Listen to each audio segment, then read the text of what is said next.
If you're a fan of Earl Grey tea, you know that flavor.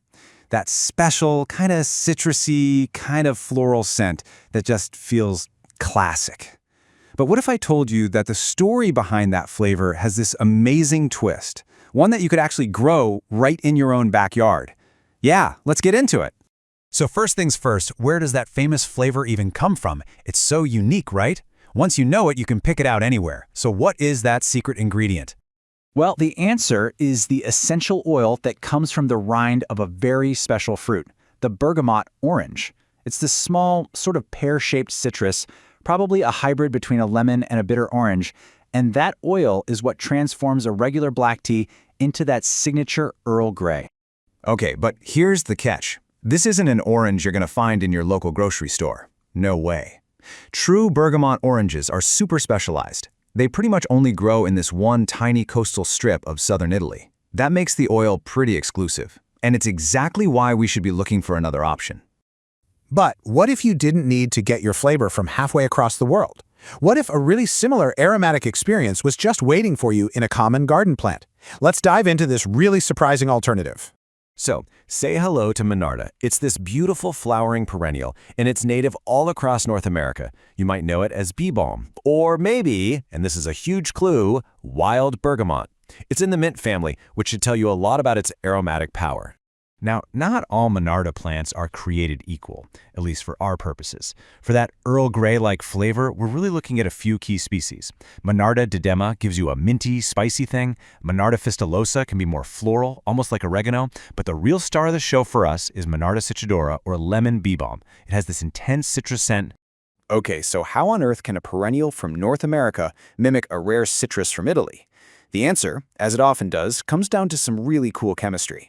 So if we put their chemistry side by side, you can see they're not identical twins. But look at the overlap.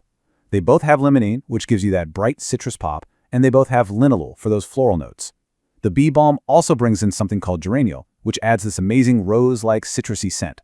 It all combines to create a very, very similar experience for your nose and your taste buds. And that's the key right there. We're not talking about a perfect clone. It's all about mimicry. It's about triggering those same feelings of citrus and brightness and complexity that we all associate with Earl Grey. You know, it's like taking a different road to get to the same beautiful destination. But the story gets even better, because the benefits of Monarda go way beyond your teacup.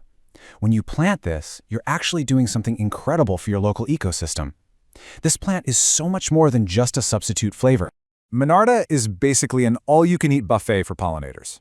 Seriously. Its flowers are perfectly shaped for bees and hummingbirds. It's a huge source of nectar for butterflies, moths, you name it.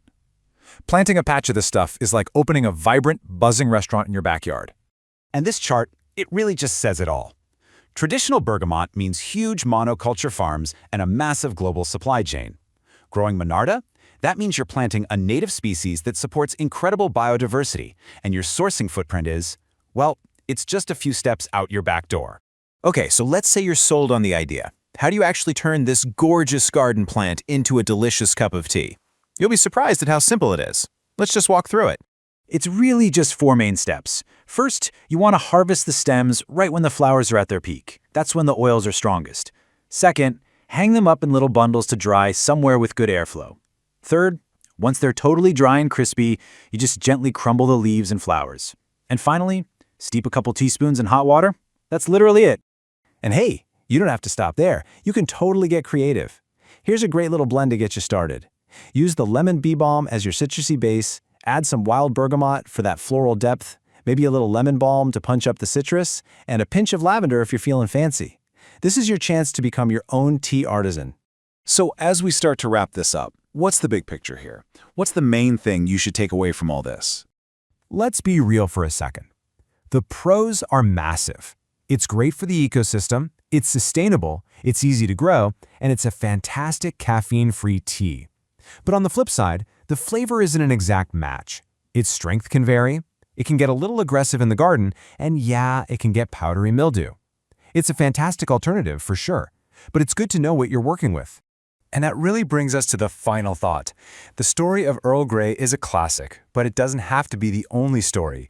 By planting something like Monarda, you're not just making tea, You're taking part in your local ecosystem, you're shrinking your reliance on global supply chains, and you are, maybe, just maybe, redefining a classic flavor entirely on your own terms. So, what will you choose to grow?